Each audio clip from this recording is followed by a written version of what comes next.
Hello guys, welcome back to my channel. আমি তো ভালো আছি, তোমরা সকলে কেমন আছো অবশ্যই কমেন্টে জানিও।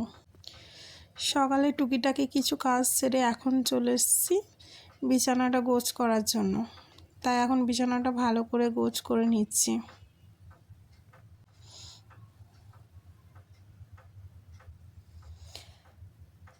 তারপরে এখন বিছানা গোছ করা কমপ্লিট হয়ে গেলে এখন চলে এসেছি ঘরটা ঝাড়ু দেওয়ার জন্য। আর এখন সেটা ভালো করে ঝাড়ু দিয়ে নিচ্ছি।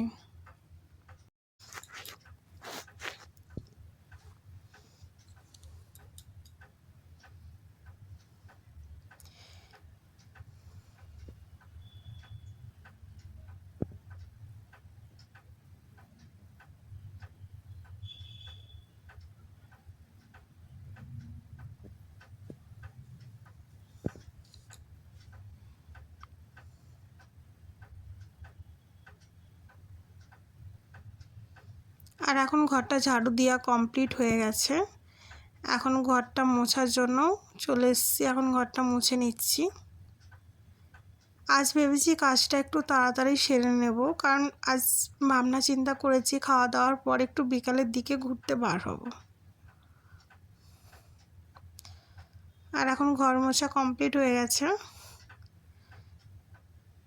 আর এখন আমি শাক নিয়ে বসে পড়েছি কাটার জন্য।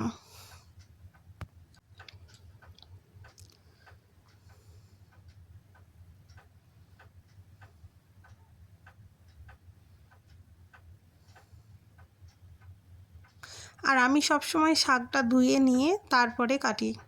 তোমরা কে কেমনভাবে শাকটা কাটো আমাকে অবশ্যই বলো। আর এখন শাক রান্নাও কমপ্লিট হয়ে গেছে। আর এদিকে রান্না করেছিলাম আজকে মটন।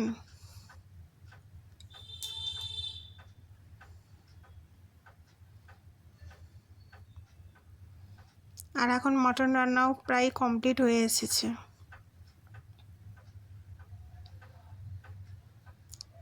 রান্না বান্না শেষে কিছুটা বাসন ছিল, সেটা নিয়ে বসে পড়েছি ধোয়ার জন্য।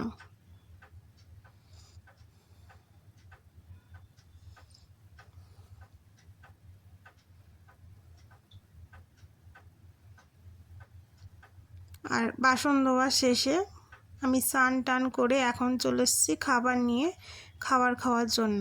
আজ রান্না করেছিলাম 2 রকমের শাক, একটা ছিল কলমির শাক আর একটা ছিল দেশি লোটের শাক আর মটন। আর এখন তো বিকেলবেলা, তাই এখন ঘুরতে চলে এসেছি। এটা হচ্ছে কিনা যে জয়পুরের হাওয়া মেহেল।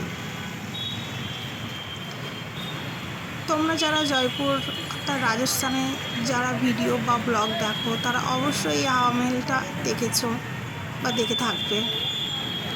আজকে আমার ভিডিওটা কেমন লাগলো অবশ্যই কমেন্টে জানিও। আর ভালো লাগলে লাইক শেয়ার সাবস্ক্রাইব করো।